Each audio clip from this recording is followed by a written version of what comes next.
اعوذ باللہ من الشیطان الرجیم، بسم اللہ الرحمن الرحیم۔ السلام علیکم۔ جیسا کہ آپ لوگ جانتے ہیں کہ عشرہ مبشرہ کی سیریز ہماری چل رہی ہے، جس میں ہم 7 صحابہ کرام کے بارے میں جان چکے ہیں، ان کی زندگی کے واقعات جان چکے ہیں۔ اگر آپ لوگوں کی کوئی بھی سیریز میں سے کوئی بھی ویڈیو مس ہو گئی ہے تو آپ لوگ جو ہے وہ پلے لسٹ میں جا کے عشرہ مبشرہ کے، اور اس میں سے آپ جو ہے اپنی ویڈیوز جو ہے وہ سن سکتے ہیں۔ اس کے علاوہ میں لنک بھی آئی بٹن میں ایڈ کر دوں گی، اس طرح سے آپ لوگوں کو آسانی رہے گی۔ آج ہم جو ہے جن صحابہ کے بارے میں جاننا چاہیں گے، اور وہ 8ویں نمبر پہ ہیں ہمارے عشرہ مبشرہ میں، اور ان کا نام ہے سیدنا سعد بن ابی وقاص رضی اللہ عنہ۔ سیدنا سعد بن ابی وقاص رضی اللہ عنہ خود فرماتے ہیں، صحیح بخاری میں ہے، 3728 حدیث ہے، کہ وہ اپنے بارے میں خود فرماتے ہیں کہ میں عرب میں سے پہلا شخص ہوں جس نے اللہ کے راستے میں تیر چلایا۔ اسلام لانے میں جن شخصیتوں نے سبقت لی ہے، ان میں سیدنا سعد بن ابی وقاص رضی اللہ عنہ کا نام تیسرے یا چوتھے نمبر پر آتا ہے۔ ان کی عمر اس وقت محض 17 سال تھی۔ یہ قریشی تھے اور رشتے میں اللہ کے رسول صلی اللہ علیہ وسلم کے ماموں لگتے تھے۔ ان کا خاندان بھی زہری تھا، اور اللہ کے رسول صلی اللہ علیہ وسلم کی والدہ بھی بنو زہرہ سے تعلق رکھتی تھیں۔ والد کا نام مالک تھا، مگر ابو وقاص والد کی کنیت تھی اور وہی اصل نام پر غالب آئی۔ اللہ کے رسول صلی اللہ علیہ وسلم ابھی دار ارقم میں منتقل نہیں ہوئے تھے کہ سیدنا سعد رضی اللہ عنہ نے آپ صلی اللہ علیہ وسلم سے عجیات کی وادی میں ملاقات کی اور فوراً ہی اسلام قبول کر لیا۔ ان کے قبول اسلام پر والدہ نے شدید ناراضی کا اظہار کیا۔ ایک دن اپنے بیٹے سے کہنے لگیں کہ سعد، یہ تم نے کون سا دین اپنا لیا ہے؟ اس کو چھوڑ دو، اور پھر دھمکی دی کہ اگر اسے نہ چھوڑا تو میں مرتے دم تک کھانا پینا چھوڑ دوں گی، اور اگر میں اسی بھوک ہڑتال میں مر گئی تو لوگ تمہیں طعنہ دیں گے کہ وہ دیکھو اپنی ماں کا قاتل جا رہا ہے۔ راسخ العقیدہ سعد رضی اللہ عنہ نے اپنی ماں سے کہا کہ اماں، اس بھوک ہڑتال کا کوئی فائدہ نہیں، اچھی طرح سن لو کہ میں اس دین کو چھوڑنے والا نہیں۔ جب ماں نے یہ عزم صمیم دیکھا تو سمجھ گئی کہ بھوک ہڑتال سے کچھ حاصل نہ ہوگا، چنانچہ اس نے کھانا پینا شروع کر دیا۔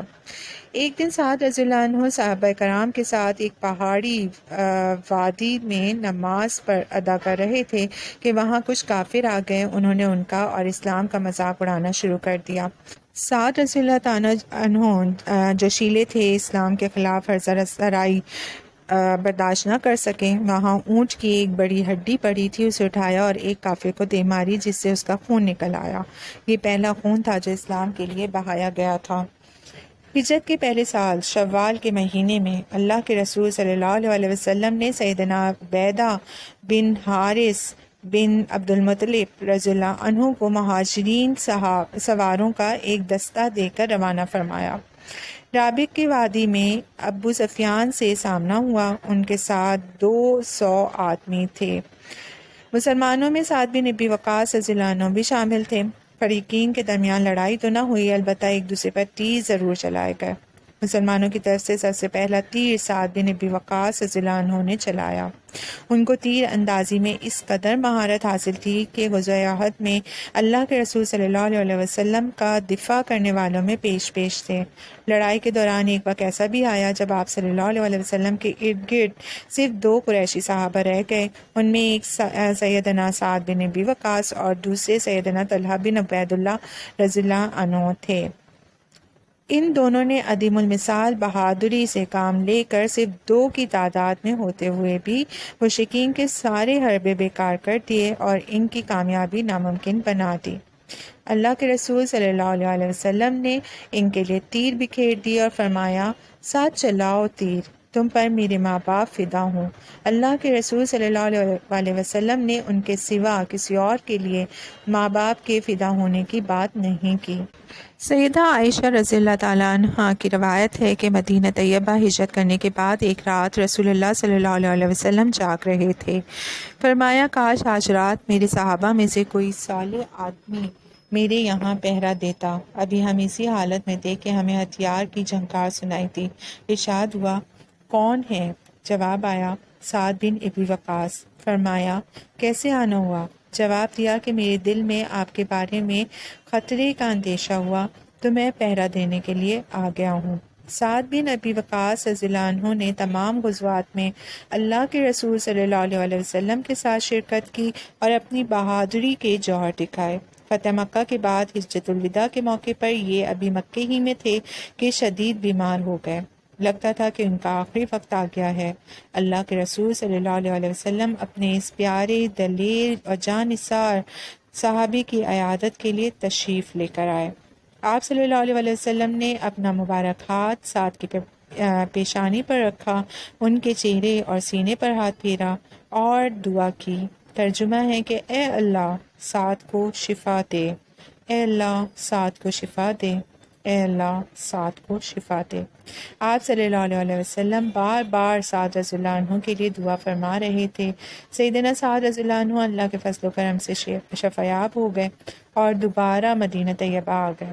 سیدنا سعد رضی اللہ عنہ نے کئی شادیاں کی اور اللہ تعالیٰ نے اولاد سے خوب نوازا۔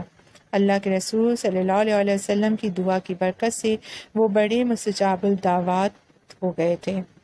لوگ ان کے پاس دعا کروانے کے لیے آتے تھے۔ ان کی صلاحیتوں سے امت اسلامیہ کو اس وقت فائدہ پہنچا جب سیدنا عمر فاروق رضی اللہ عنہ کے دور میں عراق میں یزدگرد اپنی فوجوں کو اکٹھا کر کے مسلمانوں کو چیلنج کرنے لگا۔ ایران اپنے دور کی سب سے بڑی طاقت تھی۔ کسریٰ کا نام سن کر ہی لوگ لرز جاتے تھے۔ فاروق اعظم رضی اللہ عنہ کو یہ اطلاعات ملی تو انہوں نے مجلس شورا کا اجلاس طلب کیا۔ مشورہ ہوا کہ وہ خود فوج کی کمان کرتے ہوئے محاذ جنگ پر ہوں گے تو فوجیوں کو حوصلہ ہوگا۔ سیدنا عبد الرحمن بن عوف رضی اللہ عنہ نے اس تجویز کی سخت مخالفت کی۔ انہوں نے سعد بن مالک ابی وقاص کا نام پیش کیا۔ سبھی نے اس نام پر اتفاق کیا۔ سیدنا عمر فاروق رضی اللہ عنہ نے ان کو بلوا بھیجا اور اپنے ہاتھوں سے جھنڈا ان کے حوالے کیا اور ان کے لیے دعا فرمائی اور عراق کی طرف روانہ کیا۔ یہاں سے سیدنا سعد بن ابی وقاص رضی اللہ عنہ کی زندگی کا سنہری دور شروع ہوتا ہے۔ وہ قاسیہ پہنچ جاتے ہیں۔ دشمن کی فوج 1,20,000 ہے اور سعد رضی اللہ عنہ یزدگرد اور رستم کی طرف اپنے سفیر کے ہاتھ پیغام بھیج رہے ہیں۔ دیکھو صرف 3 صورتیں ہیں، اسلام لے آؤ تو ہم تم سے لڑائی کے بغیر واپس چلے جاتے ہیں، دوسری صورت یہ کہ ٹیکس دینے کا اقرار کر لو، اور تیسری صورت یہ ہے کہ ہمارے اور تمہارے درمیان تلوار فیصلہ کرے گی۔ یزدگرد غصے سے بے قابو ہو کر سفیر اسلام سے کہتا ہے کہ اگر سفیروں کو قتل نہ کرنے کی روایت نہ ہوتی تو میں تمہیں قتل کر دیتا۔ اس نے لشکر اسلام کے سفیر سیدنا عاصم بن عمرو رضی اللہ عنہ کے بارے میں حکم دیا کہ ان کے سر پر مٹی کا ٹوکرا رکھ کر انہیں واپس روانہ کر دو۔ سیدنا عاصم رضی اللہ عنہ نے دشمن کی سرزمین کی مٹی کا ٹوکرا اٹھایا اور اسلامی لشکر میں واپس آئے۔ انہوں نے سیدنا سعد رضی اللہ عنہ کو کہا کہ آپ کو مبارک ہو، دشمن نے اپنی زمین خود ہی آپ کے حوالے کر دی ہے۔ اور پھر قاسیہ کے میدان میں تاریخی مقابلہ ہوا۔ دشمن بہت سے ہاتھی میدان میں لے کر آیا ہے اور سعد بن ابی وقاص رضی اللہ عنہ کو عرق نسا ہے، بیماری کی وجہ سے چلنے سے قاصر ہیں۔ ایک اونچی جگہ بیٹھ کر لڑائی کی کمان کی اور احسن طریقے سے فوج کو لڑایا۔ مسلمانوں نے اس طرح داد شجاعت دی کہ تاریخ میں اس کی مثال بہت کم ملتی ہے۔ اللہ تعالیٰ نے اپنے خاص فضل سے ایک مرتبہ پھر مسلمانوں کی مدد فرمائی۔ فوج کا سالار اعلیٰ رستم میدان جنگ سے بھاگ نکلا اور اسے پکڑ کر قتل کر دیا گیا۔ اس کی فوج بھی میدان چھوڑ کر بھاگ گئی۔ اس معرکے میں ایرانیوں کی ایک کثیر تعداد قتل ہوئی۔ مسلمانوں کو بے پناہ مال غنیمت ملا جسے مدینہ بھجوا دیا گیا۔ سیدنا سعد بن ابی وقاص رضی اللہ عنہ شفایاب ہو گئے۔ اب مسلمان فوجوں کا رخ مدائن کی طرف تھا جو کسریٰ کے پایا تخت ہے۔ راستے میں نہر ہے جسے عبور کرنا آسان نہیں، مگر سعد بن ابی وقاص رضی اللہ عنہ ایک تاریخی فیصلہ کرتے ہیں۔ وہ اللہ تعالیٰ سے دعا کرتے ہیں اور پھر مسلمان فوجوں کو گھوڑوں سمیت نہر عبور کرنے کا حکم دیتے ہیں اور بغیر کسی شخصی یا مالی خسارے کے دشمن کے سر پر پہنچ جاتے ہیں۔ دشمن نے دیکھا کہ یہ مسلمان تو ہمارے گھر کا دروازہ پر دستک دے رہے ہیں، انہوں نے اتنی چوڑی اور گہری نہر کیسے عبور کر لی؟ وہ یہ کہتے ہوئے بھاگ نکلے کہ یہ لوگ انسان نہیں بلکہ یہ تو جن بھوت ہیں اور ہم جنوں سے مقابلہ نہیں کر سکتے۔ سیدنا سعد بن ابی وقاص رضی اللہ عنہ کے کارنامے بہت زیادہ ہیں۔ ان کو نام و نمود سے بڑی نفرت تھی، وہ اقتدار کے خواہاں نہیں تھے۔ جب سیدنا عثمان رضی اللہ عنہ کی شہادت ہوئی اور لوگوں میں اختلاف پیدا ہوا تو ان کو بھی خلافت کی پیشکش کی گئی، مگر انہوں نے ہر چیز سے کنارہ کش ہو کر مدینے سے باہر اپنا خیمہ لگا لیا۔ خلفائے راشدین کی اطاعت اور فرمانبرداری کرنے والی عشر مبشرہ میں شامل یہ عظیم شخصیت عقیق نامی جگہ میں آباد ہے، اور وقت آ گیا ہے کہ جس سے کسی کو مفر نہیں۔ جب آخری وقت آیا تو ایک صندوق کی طرف اشارہ کیا کہ اس کو کھولو۔ کھولا گیا تو اس میں ایک جبہ تھا۔